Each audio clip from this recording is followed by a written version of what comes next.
I am explaining the ninth poem, The Snake Trying, which is written by W. Ross. Most of us think of snakes as very fearsome and they are called as symbols of death. But the snake in this poem is itself a victim. Yes, as the title suggests, the snake trying. We may think that snake may be trying to bite, but the snake is trying to defend itself. So it is just a different poem which gives one nice theme that we don't have any right to kill any snake without any reason. Now, in this poem, there is no rhyme scheme, so it is called free verse. In the first stanza, the poet says, the snake trying to escape the pursuing stick with sudden curvings of thin, long body.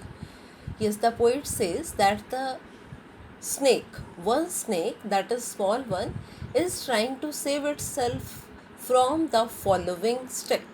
Means stick may be in the hand of one child or maybe in the hand of one man with sudden curvings. Means the snake has sudden curvings of thin long body. It has to take many curves and long body is portrayed here.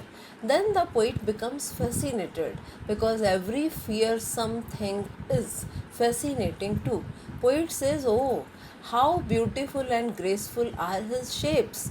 Means the snake looks very beautiful and very dignified because he. Now personification is used. Otherwise we say it. But snake is called he. He glides through the water away from the stroke. Means he is quickly passing. That's why gliding word is given as he is. Just moving over the water as he wanted to be away from that blow of the stick. Oh, let him go over the water into the reeds to hide without hurt. The poet just requests us, or he wants us not to harm the snake, and he says, let it go. Means it should be allowed to go over the water into the reeds. Reeds mean unwanted plants to hide itself. The poet says that it shouldn't be harmed as it is not harming anyone.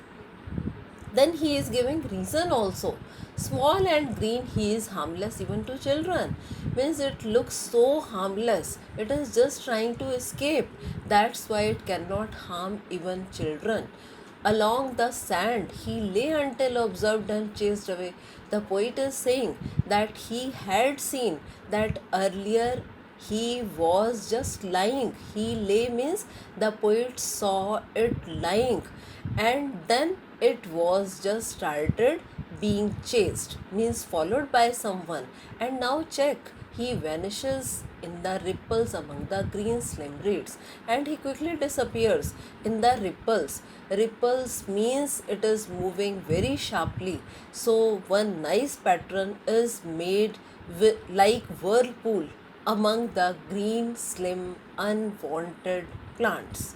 So the poem ends here. Poem is very small, but it gives one nice message that we don't have any right to kill any creature without any reason. So we should try to every time let them go without any harm. And sometimes if we have one special reason of being harmed by someone, means one creature, only then we should try to kill or harm it. In this poem, one personification is used when the poet says he glides through the water, and second time, oh let him go. So personification is used, and one imagery is also used when he specially describes the beauty of snake, like having nice curvings, then beautiful shapes. Means he is fascinated towards the snake.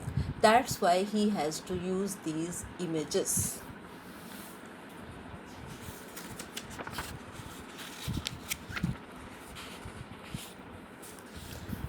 Now we should do questions thinking about the point. What is the snake trying to escape from? The snake is trying to escape from the pursuing stick. As human beings every time try to kill the snake because it is every time thought to be symbol of death, and all the people used to be very terrified even at observing any snake. Now, second question, is it a harmful snake? What is its color? No, it is not at all harmful. First, it's given it is very small, it looks very harmless because it is just trying to escape itself. So, we are very sure that it is not harmful, and its color is green. Now, third question, the poet finds the snake beautiful. Now, words are asked for. The poet uses many words like beautiful, graceful, then he say glides, small, and green. The snake is very, very small and green in color. I think it is water snake. They are quite harmless. That's why the poet says it is nice special occasion to watch it moving without any harm. So he uses its beauty. Now, fourth question, what does the poet wish for the snake? The poet wishes that the snake shouldn't be killed, rather, it shouldn't even be tried to be attacked with the help of a stick, as it is not harming anyone. So the poet thinks that it should be allowed to go without any harm, as it is just moving to save its life. Now, fifth question, where was the snake before anyone saw it and chased it away? Then, where does the snake disappear? The snake was away from its very safe area, as it was just lying in the sun, means it was basking in the sun. It was out of its hole, maybe. So, finally, when it was just checked by any person, it was chased, it was followed by it. After that, it starts disappearing in the reeds to save its life.